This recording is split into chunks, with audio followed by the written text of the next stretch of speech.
Morning and जय हिंद बच्चों मैं अजय कुमार वाराणसी उत्तर प्रदेश से आपके अपने चैनल नव शिक्षण पे स्वागत करता हूँ। बच्चों आपको पता है मैं आपको यशस्वी एग्ज़ाम, प्रधानमंत्री यशस्वी एग्ज़ाम और श्रेष्ठ एग्ज़ाम की तैयारी करा रहा हूँ। तो कई बच्चे जो नए बच्चे जुड़ रहे हैं वो पूछ रहे हैं सर ये क्या है। तो आपसे रिक्वेस्ट है आप कृपया प्लेलिस्ट में जाकर इसको देख लीजिएगा। प्लेलिस्ट आपको कहाँ से मिलेगी, या तो मेरे चैनल से डायरेक्ट चले जाइएगा या तो आपको डिस्क्रिप्शन में प्लेलिस्ट मिल जाएगी। ठीक है, वीडियो के नीचे तीर का निशान एक बना रहता है तो उसके नीचे डिस्क्रिप्शन मिल जाएगा, तो आप उससे जरिए एक तो मेरा व्हाट्सएप ग्रुप है, ठीक है, वो आप ज्वाइन कर सकते हैं। ठीक है, साथ ही साथ आप जो और इससे रिलेटेड वीडियोस हैं, कौन फॉर्म भर सकता है, क्या एज का क्राइटेरिया है, क्या सिलेबस है, ये सभी चीज़ों को आप बच्चों जान सकते हैं। ठीक है, और यशस्वी में बच्चों आपको 2.5 लाख तक की छात्रवृत्ति मिलती है। श्रेष्ठा तो बेहतरीन स्कूलों में एडमिशन फ्री ऑफ कॉस्ट 9 से 12 तक होता है, तो इसकी पूरी जानकारी उन वीडियोस में दी गई है। और बच्चों इस समय मैं आपको ज्योग्राफी यानी कि भूगोल पढ़ा रहा हूँ। ठीक है, कई बच्चों का मैंने कमेंट देखा उनका कि सर हिंदी में पढ़ाइए। मैं हिंदी में ही बच्चों बोल रहा हूँ, करना क्या है। और आपको मैंने देखे क्वेश्चंस दिखाए भी हैं पिछले वीडियोस में, और इस वीडियो में भी देखता हूँ तो कुछ क्वेश्चन अब आज आपको मैं यशस्वी के दिखाऊंगा। ठीक है, तो आप उसको देखिए कि पैटर्न कैसा, क्वेश्चंस क्या आ रहे हैं, रटे रटाए वाले नहीं आ रहे हैं, समझने वाले आ रहे हैं, कुछ आ रहे हैं वन लाइनर आ रहे हैं रटे रटाए वाले। ठीक है, लेकिन उसके लिए भी आपको इन किताबों को पढ़ना ज़रूरी है, क्योंकि इनके लाइन से ही क्वेश्चंस बन के आ रहे हैं, जैसा मैंने पिछले वीडियोस में आपको बताया हुआ है। ठीक है, तो आइए आज के वीडियो को आरंभ करते हैं। ये पहला चैप्टर है संसाधन। ठीक है, और इसका मैं ऑलरेडी एक पार्ट बना चुका हूँ, ये दूसरा पार्ट है और मेरे ख्याल से आखिरी पार्ट होगा। ठीक है, इसके बाद हम दूसरे टॉपिक को स्टार्ट करेंगे। Natural resources can B broadly categorised into renewable and non renewable resources. इसका मतलब है प्राकृतिक संसाधनों को विस्तृत रूप से नवीकरणीय, रिन्यूएबल मतलब नवीकरणीय, और अनवीकरणीय संसाधनों में विभाजित किया जा सकता है। अब देखिए है बहुत ही सिंपल कॉन्सेप्ट, लेकिन जब प्रश्न आते हैं ना तो हमें कन्फ्यूज़न हो जाता है। ठीक है, सबसे बड़ी बात है रिन्यूएबल रिसोर्स होता क्या है। ठीक है, इसको देखिए सिंपल से समझिए। नवीकरणीय संसाधन वे संसाधन हैं जो शीघ्रता से नवीनीकृत अथवा पुनः पूरित हो जाते हैं। इसमें कुछ असीमित हैं, वाकई असीमित है, और उन पर मानवीय क्रियाओं का प्रभाव नहीं होता, जैसे सौर और पवन ऊर्जा, यानी कि सौर और विंड एनर्जी, सोलर एनर्जी। देखिए सूरज में अरबों साल लगेंगे सूरज को बुझने में, सूरज इतना जलता रहेगा, कई पीढ़ियाँ बीत जाएंगी। ठीक है, कई कई लाखों वर्ष के बाद सूरज मरेगा।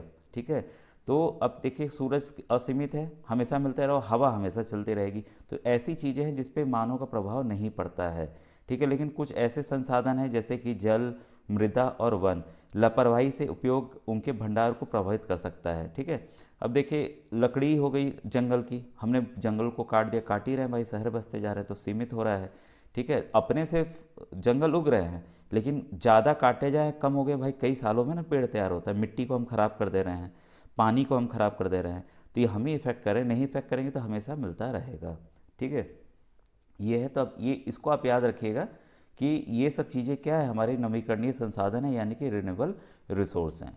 ठीक है, अब बारी आती है अनवीकरणीय संसाधन की। वे संसाधन हैं which have a limited stock. Limited stock मतलब जिनका भंडार जो है वो सीमित है। ठीक है, और इन्हें क्या होता है, भंडार के एक बार समाप्त होने के बाद उन्हें नवीनीकृत अथवा पुनः पूरित होने से हजारों वर्ष लग सकते हैं। मिलेंगे लेकिन हजारों वर्ष लग जाएंगे। जैसे कोयला जो है वो कई हजार वर्षों के बाद ज़मीन में जब पेड़ दब गए उस वजह से कोयला बना, पेट्रोल बना या नेचुरल गैस बनी, तो ये प्रक्रिया के लिए फिर लाखों वर्ष चाहिए होंगे। ठीक है, तो उसके लिए कि ऊपर पृथ्वी पे भाई पेड़ भी तो होने चाहिए, पेड़ भी कम होते जा रहे हैं, तो ये पॉसिबिलिटी तो नहीं लग रही कि हम दोबारा पा पाएंगे। ठीक है, अब देखिए आप समझ गए होंगे नॉन रिन्यूएबल रिसोर्स क्या है।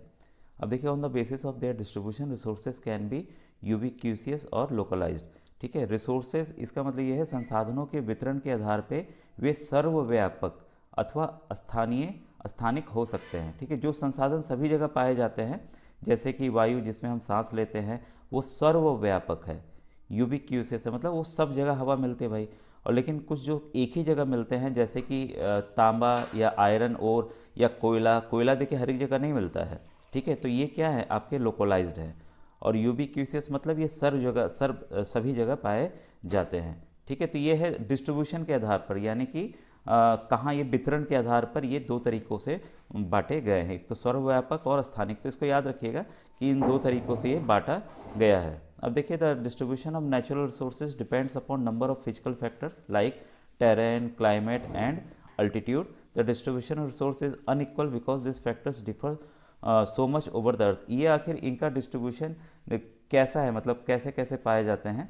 देखिए, जो प्राकृतिक संसाधन का वितरण है भूभाग, जलवायु, ऊंचाई जैसे अनेक भौतिक कारकों पर निर्भर करता है. तो प्रश्न बन सकता है कि ये जो भौतिक संसाधन है उसका वितरण किस पे निर्भर करता है. तो याद रखिएगा, ये पॉइंट्स याद रखना है, टेरेन, क्लाइमेट, अल्टीट्यूड, 3 तो याद ही रखिए जो यहाँ दिया हुआ है. ठीक है, तो डिफरेंट फैक्टर्स हैं और कुछ ऐसा रहेगा जो कि इससे भिन्न रहेगा, तो इसको आप ध्यान रखिएगा.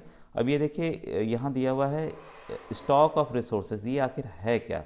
It is the amount of resources available for use. तो ये सिंपल ही चीज़ है, लेकिन हमें पता होना चाहिए संसाधन का भंडार, यह उपयोग के लिए संसाधन की उपलब्ध मात्रा होती है. ठीक है भाई, नेक्स्ट पेज पे आए बच्चों. नेक्स्ट पेज में हमारा है ह्यूमन मेड रिसोर्स, यानी कि मानव निर्मित संसाधन. देखिए, substances become resources only when their original form has been changed. यहाँ ये दिया हुआ है कि कोई भी कभी कभी प्राकृतिक पदार्थ जब संसाधन तब संसाधन बन जाते हैं जब उनका मूल रूप बदल दिया जाता है. जैसे कि आपने ज़मीन से लौह अयस्क निकाला, आयरन ओर निकाला, उस समय तक वो संसाधन नहीं था जब तक लोगों ने उसे लोहा बनाना नहीं सीख लिया था. तो लोग प्राकृतिक संसाधनों का उपयोग कर पुल, सड़क, मशीन, वाहन ये सब बना रहे हैं कि नहीं बना रहे हैं, तो जो मानव निर्मित संसाधन के नाम से जाने जाते हैं. प्रौद्योगिकी भी एक मानव निर्मित संसाधन है. तो याद रखिएगा, टेक्नोलॉजी जो है वो भी एक ह्यूमन मेड रिसोर्स है, क्योंकि हमने ही तो कंप्यूटर, मोबाइल बनाया, मोबाइल के जरिए ही तो पढ़ रहे हैं. ये सब क्या है? ह्यूमन मेड रिसोर्स है, यानी कि मानव निर्मित संसाधन है. तो ये प्रश्न इससे बनता है कि ये क्या है. ठीक है, तो अब आइए यहाँ से देखें ह्यूमन रिसोर्स क्या है. Human resource, people can make the best use of nature to create more resources when they have the knowledge, skill and the technology to do so. That is why human beings are special resources. People are human resource. Education, health, ये देखिए important point है. Education, health help in making people a valuable resource. Improving the quality of people skill so that they are able to create more resources is known as human resource development. तो ये आपको समझना बहुत ही आवश्यक है कि human resource है क्या, डेवलपमेंट है क्या. देखिए, लोग और अधिक संसाधन बनाने के लिए प्रकृति का सबसे अच्छा उपयोग तभी कर सकते हैं जब उनके पास ऐसा करने का ज्ञान, कौशल और प्रौद्योगिकी उपलब्ध हो. इसलिए मनुष्य एक क्या है? एक विशिष्ट प्रकार का संसाधन है. ठीक है, अतः लोग क्या है? एक मानव संसाधन है. शिक्षा और स्वास्थ्य, इसको ध्यान रखिएगा. शिक्षा और स्वास्थ्य यानी कि एजुकेशन और हेल्थ लोगों को बहुमूल्य संसाधन बनाने में मदद करते हैं. तो ये प्रश्न आ सकता है कि लोगों को बहुमूल्य, एक सवाल अभी दिखाऊंगा मैं, बना है इससे, क्या मदद करता है? तो एजुकेशन और हेल्थ. ठीक है, और अधिक संसाधनों के निर्माण में समर्थ होने के लिए लोगों की कौशल में सुधार करना मानव संसाधन विकास कहलाता है. तो इसमें स्किल भी आप जोड़ सकते हैं. ठीक है, अब ये देखिए, यहाँ दिया हुआ ह्यूमन रिसोर्स के बारे में, refer to a number, quantity and abilities. Abilities में देखिए मेंटल और फिजिकल दोनों आते हैं, मतलब मानसिक उसका क्षमता और फिजिकल क्षमता ऑफ द पीपल. ठीक है, तो ये सब चीज़ें उसमें आती हैं, तो इसको आप ध्यान रखेंगे. अब आइए नेक्स्ट पेज पे हैं.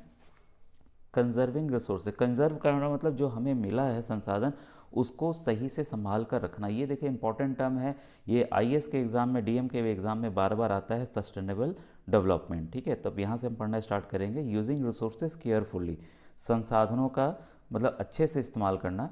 ठीक है, सतर्कतापूर्वक उपयोग करना एवं उन्हें नवीनीकरण के लिए समय देना संसाधन संरक्षण कहलाता है, रिसोर्स कंजर्वेशन कहलाता है, कि हम उसको वापस से पा सकें. Balancing the need to use resource and also conserve them for the future is called sustainable development. ये बच्चों शब्द काफ़ी इंपॉर्टेंट है और सवाल बनता है. सस्टेनेबल डेवलपमेंट को आप एक जगह नोट कर लीजिए, ये काफ़ी इंपॉर्टेंट है. सतत पोषणीय,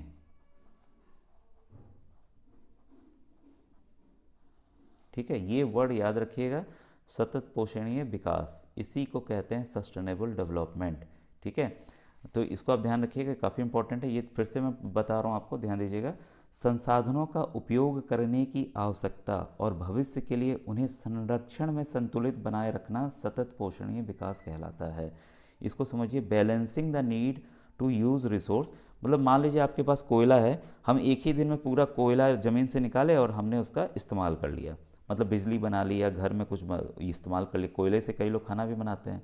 ठीक है, तो क्या हुआ, कोयला ख़त्म हो गया। उसी कोयले को अगर हम धीरे धीरे इस्तेमाल करें, समय का इस्तेमाल करें, ठीक है, उसको संभालते चले जाएं, ठीक है, तो आने वाली पीढ़ी भी तो इस्तेमाल कर सकेगी फ्यूचर में, ठीक है। यही सस्टेनेबल डेवलपमेंट है।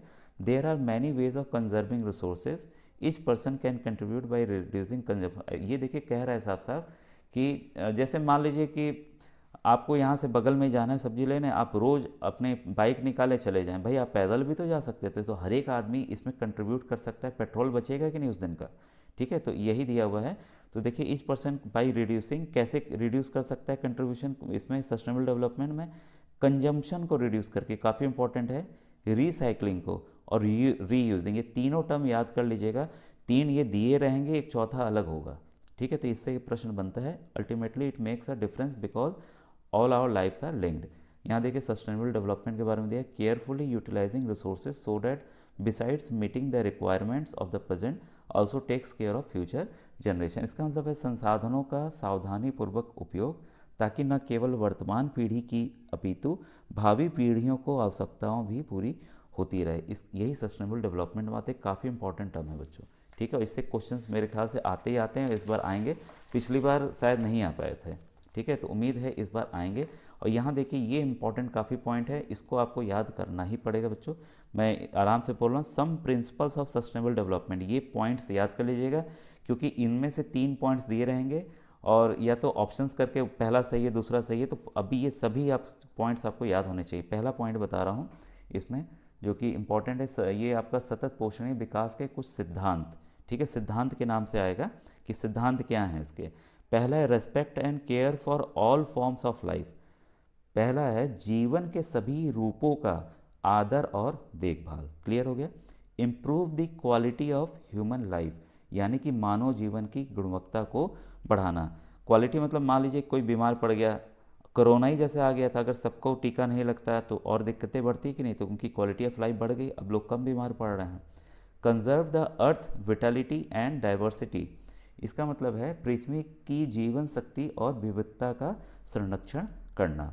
Minimise the depletion of natural resources, इसका मतलब है कि प्राकृतिक संसाधनों के ह्रास को कम से कम, ह्रास मतलब उसको जो ख़त्म हो रहा है उसको रोकना, ठीक है, मतलब धीरे धीरे ख़त्म करना, कुल मिला के ये है बच्चों। Change personal attitude and practices towards the environment, ये काफ़ी इंपॉर्टेंट है। हमें देखिए बच्चों पर्यावरण के प्रति व्यक्तिगत व्यवहार और अभ्यास में परिवर्तन लाना होगा, मतलब हम पेड़ को ना काटें, ये सब चीज़ें हमें खुद ध्यान देना होगा, ठीक है। Enable communities to care for their own environment, हमें समुदायों को अपने पर्यावरण की देखभाल करने योग्य बनाना, ताकि देखिए अगर हम सजग नहीं होंगे तो हम सब चीज़ों का दोहन सबसे ज़्यादा करेंगे। किसान है, मान लीजिए कई सिस्टम आए, स्प्रिंकलर सिस्टम है, ड्रिप इरिगेशन सिस्टम है, जैसे विज्ञान के बारे में मैंने बताया था। वो पता चले कि भाई ज़मीन से पानी खोल दिए, खेतों में पानी बहा चला जा रहा है, उतनी ज़रूरत नहीं पानी की, तो कम्युनिटी को तो खुद ध्यान देना होगा कि नहीं होगा, ठीक है। अब आइए आपको कुछ प्रश्नों को भी मैं करा दूं, कल मैंने इन प्रश्नों को कराया था। तो ये था resources drawn from nature and used without much modification are called natural resources, मैंने बताया हुआ है। फिर ये सेकंड है the basis of classification of resources are. अब देखिए जो क्लासिफिकेशन ऑफ रिसोर्सेज, संसाधन का जो वर्गीकरण है किस आधार पे होता है, level of development and use, origin, stock and distribution, all of this. तो ये बच्चों ये सभी के आधार पर होता है। The resources whose quantities are known named as, तो हमें पता है जो क्वांटिटीज़ हमें पता होती है इसको क्या कहते हैं, एक्चुअल रिसोर्स करते हैं, ठीक है।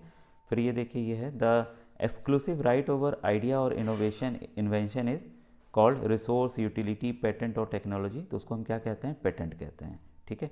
तो देखिए आपके ही किताब से सवाल बने हैं और इसी तरह के सवाल बन के आने की पूरी संभावना है। Which of the following help in making people a valuable resource. अब देखिए अभी आगे हमने पता है ना कि लोगों को कौन एक वैल्यूएबल संसाधन, मूल्यवान संसाधन बनाता है, knowledge, education, health, all of this, तो ये तीनों चीज़ बनाते हैं, अभी मैंने जस्ट बताया आपको, ठीक है। What is not a method of resource conservation, इसमें से कौन सा रिसोर्स संसाधन के कंजर्व करने का, संभाल के रखने का उपाय नहीं है। Increasing consumption, recycling, reusing, reducing consumption, अभी ये तीनों पॉइंट मैंने आपको नोट कराए थे, ये तीनों चीज़ कंजर्व करती हैं, जबकि अगर हम इंक्रीज कंजम्पशन, उसका इस्तेमाल ज़्यादा करने लगेंगे तो रिसोर्स तो उल्टा ख़त्म हो जाए, कंजर्व कर ही नहीं पाएंगे। तो इस तरह के बच्चों प्रश्न आते हैं, तो इसका ऑप्शन नंबर ए सही है, ठीक है। तो अब देखिए ये बच्चों आज ये कंप्लीट हो रहा है चैप्टर। अब हम लोग नेक्स्ट वीडियो में बच्चों मिलेंगे। अगर आपको अच्छा लगा, इस तरह के और वीडियोस चाहिए होगा तो आप कमेंट सेक्शन में ज़रूर लिखिएगा बच्चों। Thank you very much.